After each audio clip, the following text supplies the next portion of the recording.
where I play, as long as I go number one in the draft.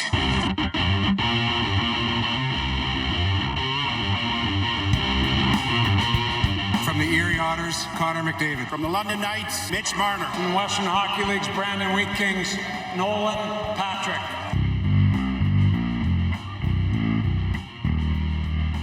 This is Tracking the Draft with Craig Button. He checks an enormous amount of boxes. Nobody in this draft did more with less. I absolutely love him. It's not his skills that anybody's concerned about. It's that playing attitude. And quite frankly, it's really poor. Speeding towards the future of the NHL. From the U.S. Development Program, Jacob Truba. From Färjestad of the Swedish Elite League, Jonas Brodin. From the Boston U Terriers, Brady Tkachuk. He could play in the NHL next year. He's one of those guys. Here's your host, Dean Millard.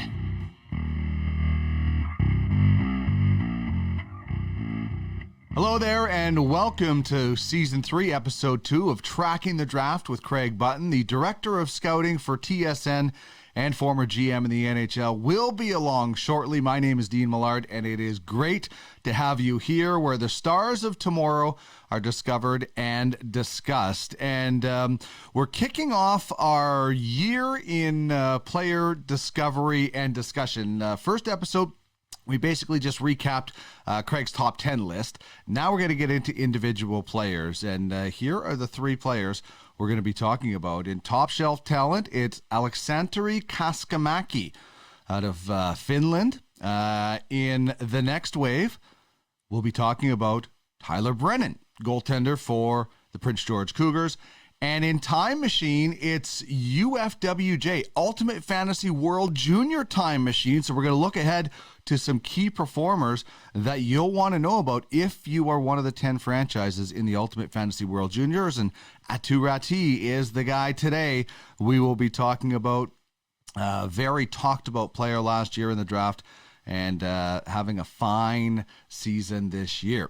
Craig will join us on the Ultimate Fantasy World Juniors hotline. www.uffsports.com is where you can find all the information. But you can become a scout, you can track players as Craig does, and you can follow along the 10 franchises in the Ultimate Fantasy World Juniors. Craig, myself, and my friend Ian Constable, who's a big Flames fan, so that's a benefit for him, as Craig is the former GM of the of the Flames in the NHL. So we are part owners of this franchise. And in the Ultimate Fantasy World Juniors, it's going to be so much fun. We'll bring you all the details. But if you want a good follow on Twitter, it's at the UFWJ. So check that out. And this show is being broadcast on the Ultimate Fantasy Sports Network. UFSN is growing just like UFF Sports, and new shows are being planned. New hosts are coming on board. We have cool things happening. If you would like to be a part of the Ultimate Fantasy Sports Network, just email ufsn@uffsports.com. If you have a daily, monthly, weekly fantasy show, we'd love to chat about joining our network. All right, when we get back, we're going to get into it with the Director of Scouting, Craig Button.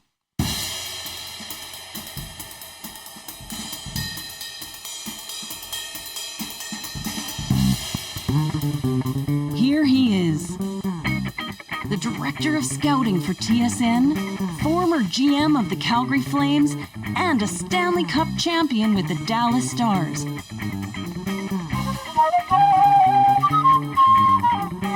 Plus, he's a sharp-dressed man with a heart of gold and a passion to match it. Craig Button.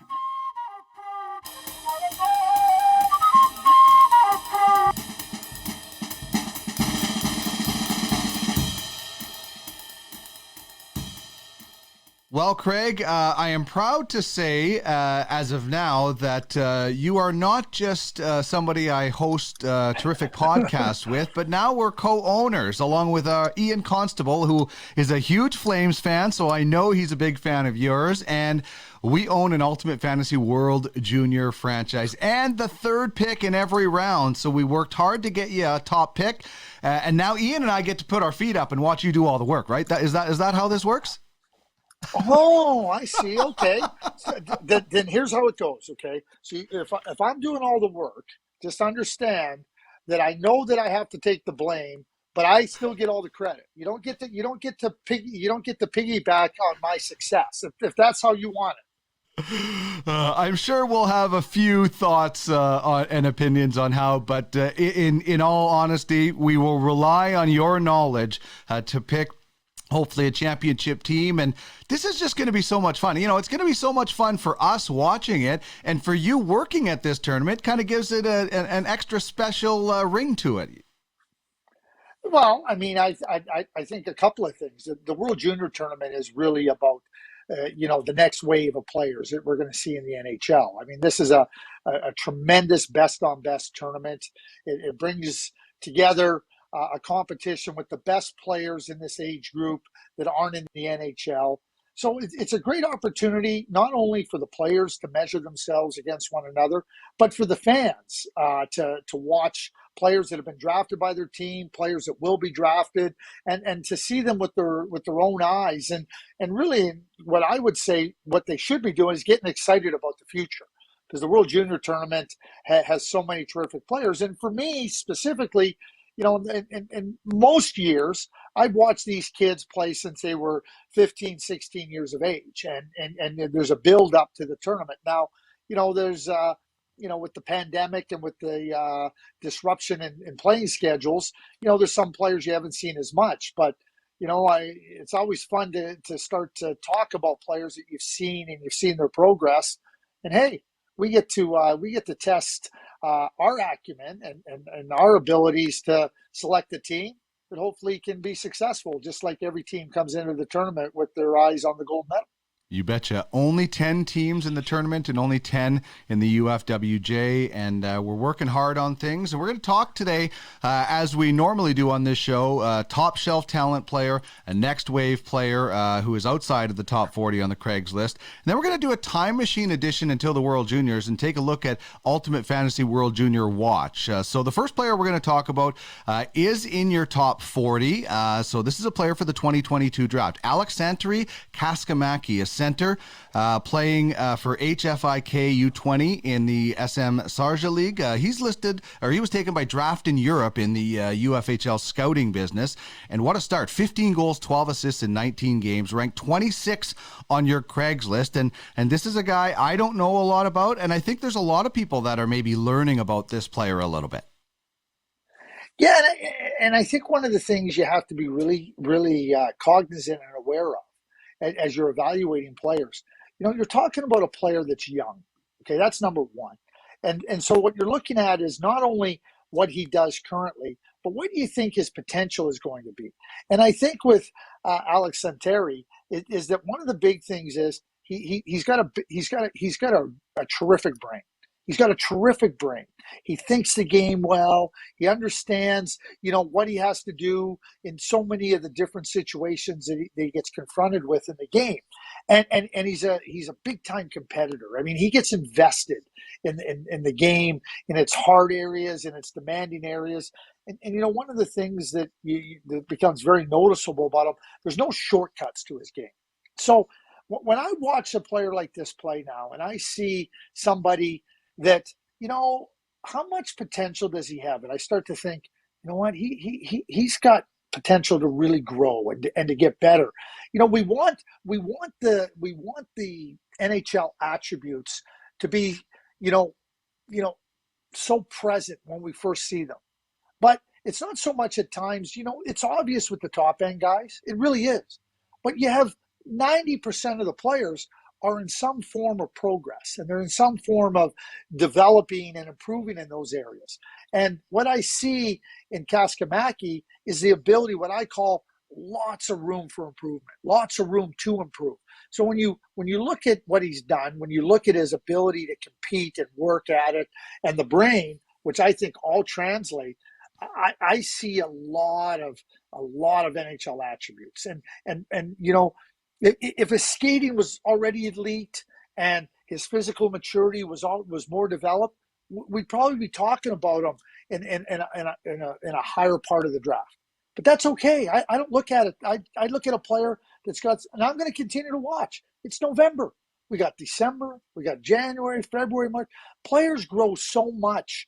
Jack Quinn went 8th overall. in the 2020 NHL draft. I remember right at this time watching him and going, he's really interesting. You know, there's something there. I'm going to continue to watch him. And you know, certainly I didn't think he was a first-round candidate at this point in time. But as time went on, it became very clear to me he wasn't just first-round talent. He was top 10 talent. And I think that, you know, you got to be aware of where you're at in the evaluation process and the point in time where you're at. And I think where I find myself with Kaskimäki is he excites me. He excites me because I want to see how much more he can take his game up another notch at another level and get to those spots. And that's what makes the evaluation process so exciting. But, you know, I see a lot of really good qualities in Aleksanteri. Mm-hmm. When you talk about the kind of the brain and the ability to think the game, that's an area that you know, sometimes comes naturally to players and sometimes it doesn't come. You know, you can have some really skilled players, but maybe they don't think the game. I really think that's an undervalued quality that maybe you don't see right away in the stick handling or the shot. You see it more from watching the player over time. Well, and that is a really apt description of the evaluation process, and that's why, you know, in the absence, and I keep saying it, but there was 17 months, Dean, where there wasn't a lot of opportunity to watch players. You know, some didn't play, some played, you know, sporadically, some played an intermittent schedule, right? So all that time from March of 2020 through to, let's say, into August of 2021, there's players that didn't play. There's players that, you know, didn't play very much. So to be able to assess, you know, how much they've improved, you know, where they've come from and go, geez, look where that player was at then. Right. And now look where he's at. And that works in a lot of different directions. It works upward. It works downward. It works, you know, kind of plateauing. That's okay. That's what ends up helping you in the overall process of being able to be confident in your projection. And so I think the way you just described it is really apt. But we also have to keep in mind where we're at. I mean, we're going to talk about a player in the very near future. His name is Tucker Robertson. He plays with the Peterborough Petes. He's a leading scorer in the OHL. He went through the draft last year.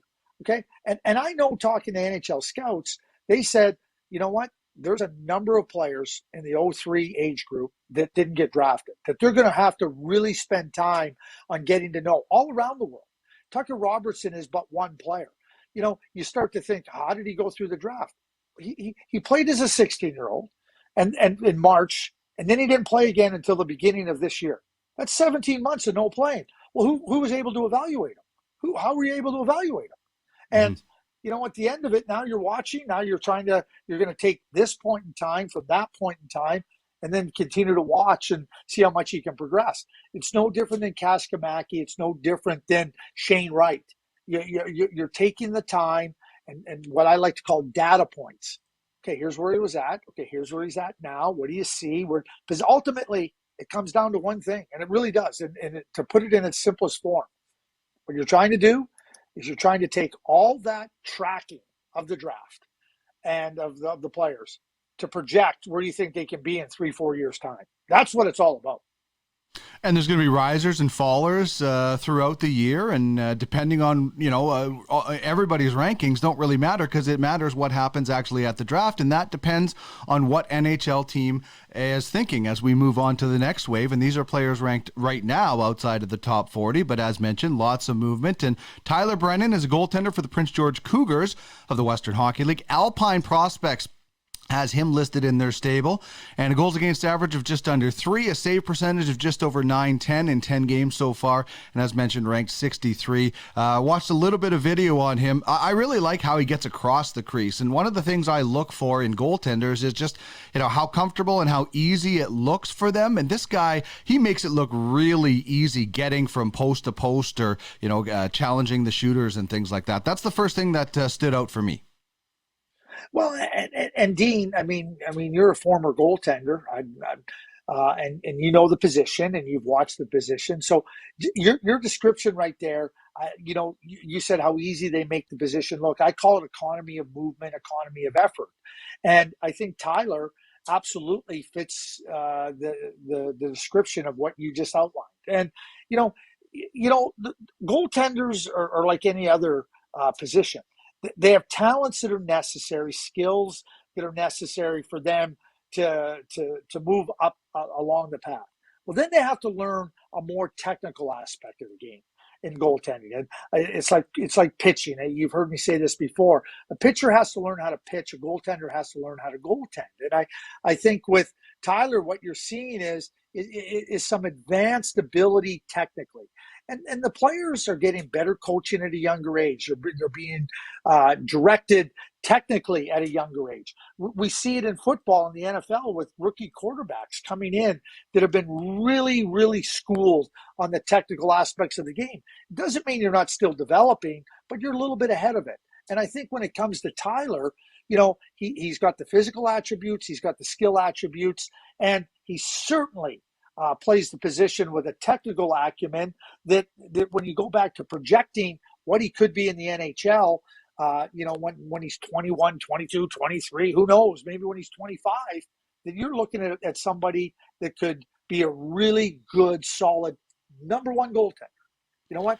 Tim Bernhardt, who I worked with for years and was a director of scouting in Dallas and in Arizona, I'll tell you what he said, you're never drafting a goalie to be a backup. He goes, you're going to draft goaltenders that you thought could be number one goaltenders, and they're going to end up being backups. You never should you be drafting a goalie to be a backup. You're always looking to be a starter.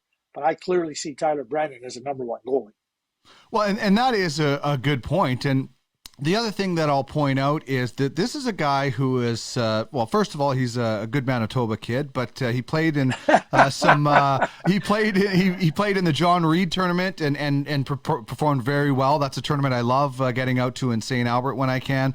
He was in the Canada Games. He's played at the U17s. He was at the U18s. This is a guy who is on the radar, and he's, in no offense to Prince George, they're not a world beater, so he's going to get a lot of action. And I always go back to goaltenders. As a goaltender to get noticed, you're going to get noticed by the amount of shots you're facing, not the amount of wins your team gets. And that's going to get him noticed a lot more, I think, not being on, if he can help turn that team around, it's even better. But, I always look at goaltenders that are on teams that struggle. They get more attention because they get more shots, and that helps his profile. Well, it helps his profile also. It also gives him what, I'm going to use the term, it gives them reps. It gives them reps facing shots, different kinds of shots, different types of challenges. One of the things when you're a younger goaltender playing on teams that aren't as strong defensively, it gives you opportunities that you may not have playing behind a better defense. And then you see goaltenders all of a sudden, they move along the path of development. Now they're confronted with these new situations, these new challenges. And it's not that they're not capable. It's just that, they're green in dealing with them. A young goaltender like Tyler playing in Prince George that isn't a great defensive team, it's going to give him those reps in those different situations that are only going to help him. And the other thing I'm going to say, is there any other thing than a good kid from Manitoba? Aren't they all good kids from Manitoba? Yeah, I don't think you have to preface it. He's a good. They're all good kids from Manitoba. That's right. That's I wholeheartedly agree with that. Some of the numbers I like. He's already 18. He's 6'4", 190, and I'm not at all discounting small goaltenders because we don't scout with the tape measure. You don't scout with a tape measure, but those are good numbers that do help a goaltender along in his development. But overall, this isn't a goaltender year as compared to the last two. Like, we had some pretty impressive goaltenders going fairly high in the draft. This isn't going to be that kind of season, is it, Craig? I think that, I'd even go back 3 years because you got Spencer Knight, right? Right. You got Spencer Knight rolling into Yaroslav Askarov, into last year with Sebastian Kosa and Jesper Wallstedt. So you're talking about 4 goaltenders in 3 drafts being drafted in the first round. So, those were, to use the term, those were marquee goaltending prospects. But, you start to watch goaltenders, and even though they might not be at that point where those other 4 guys were, certainly Tyler Brennan, is going to have an opportunity to progress. And, you look and you watch and you see, how a goaltender, works, how a goaltender takes instruction. And this is another big benefit for the young goaltenders is that, you have the scouting effort being made, that's much more complete with respect to, hey, here's our goaltending development coaches. What do you see in this goalie? Here's our goaltending coach. What do you see in this goalie? So you're taking the information and you're finding out, okay, how does he take instruction? Does he work? Is he open-minded? Does he adjust to situations? Does he apply what he has learned? And I think when you become more comprehensive in terms of your evaluation with the people that are going to be working with them, I think that becomes really important for players. It's important for the first round draft picks, but it's really important for the goaltenders that you're looking to develop after the first round or even after the second round, because they do have the abilities, they do have the attributes. They just need more time, and they haven't been able to get to a point where they put themselves in that top spot. I mean, look at Connor Hellebuyck. I mean, to me, Connor Hellebuyck and Andre Vasilevsky are the two best goaltenders in the NHL. We can talk about who's three. It doesn't mean that there's not goaltenders that are playing as well as those guys. I just put them in a category. The 19th pick overall was Vasilevsky. And a fourth round pick, I believe, was Connor Hellebuyck. So I'm focusing in on Hellebuyck here because you look at Connor, along the path, he showed what he was capable of. He showed, hey, listen, here's something here. Now, he went and worked at it. The Winnipeg Jets worked with him. Now you have this elite goaltender. So that's what I'm trying to describe. We have the example of Vasilevsky, who was counted on to be a starter and as a first-round draft pick, but you cannot discount a goaltender like Connor Hellebuyck being drafted in the fourth round, because to me, they are both top-notch. To me, the best two goaltenders in the NHL. Yeah, and for a long time, Pekka Rinne was one of the best goaltenders in the NHL too, right? Yeah. And another, so you just, players develop from all kinds of spots, and it's at least we're talking about Brennan, and he's already on the Hockey Canada radar, so. We'll see in future, maybe next year if there's a spot. But let's shift our focus to the Time Machine now. And we're doing Time Machine Ultimate Fantasy World Junior style. And we're going to take a look at players who could play a big role at this tournament. And it's so interesting as we talk about this player, because last year we talked about him a lot. He was a potential first overall pick. And as we just talked about, the rankings change. And then he got off to a great start. This year, we're talking about another Finnish player who also has Canadian connections, and Brad Lambert, who is a little bit dropping, and people wondering, is he going to be on the World Junior team? But let's focus right now on Attu Raty, who I thought, maybe took some of that, the drop in the rankings personally, and really went out after it to start this year. This is a guy who did not make Finland's World Junior team last year. It was quite a surprise. I'm guessing he's going to be a key part of their team this year, but you might know more. Yeah, I don't know if I know more. I'd be shocked if he's not a key part of their team. The fascinating thing about Attu was that as an underage player, he was on the Finland World Junior team. And Rasmus Kupari got hurt early in the tournament, and Attu had to take on a more significant role. And that Finnish team was a very good team. And Attu was you're watching him play U18, you're watching him play in Finland with his age group, and you're going, this is a really promising player. And, we sit down and say a player dropped. Well, maybe we were remiss in projecting him. You get excited about a player, you watch him, and what I would say is maybe, I was guilty of it too. I thought, hey, this is a player that could challenge for first overall. I said it because you watch him skate, you watch him compete, you watch him attack. And, I'm not going to look at Attu and say, he dropped. My assessment was wrong. And do I think he was as good enough to be the first overall pick? No, I was clearly wrong. But I'll tell you this, there's no darn way he should have been a second round pick. I'll stand by that one. And I think he's showing that this year. Here's a young guy who played up in Oulu with Karpat. He was a very productive junior player, went up to the big team. didn't have maybe the start that he wanted last year or they wanted. And I think it snowballed on him. And then all of a sudden now he's not part of the World Junior team. And now the questions abound. What's wrong with Attu Raty? And then again, you don't get a chance to watch these guys. They're not playing as much as they did during the pandemic year. I'm going to say this right now. I thought it was a pick by the New York Islanders that is going to pay dividends. I'm not here a year after the draft or 6 months after the draft to say this player was a steal. We're going to know who the steals of the draft were in 3-4 years' time. But I think that he will pay dividends for the New York Islanders because I think he's got a complete game. He can skate, he can compete, he thinks the game, he'll provide offense. And I think with Finland's World Junior team, he's going to step in there and be a real key player for them because, quite frankly, he's capable of being that. They need him to be that, and I think he will be that. So what is it that, and you're right, a lot of people haven't been able to see this guy play except for you're on video. So if you're lucky enough to be able to get to a game in Alberta this Christmas, what are the things that fans will be impressed with? Is his hard, really, really accurate shot kind of one of his calling cards? Is it how he carries the puck? What should fans expect with him?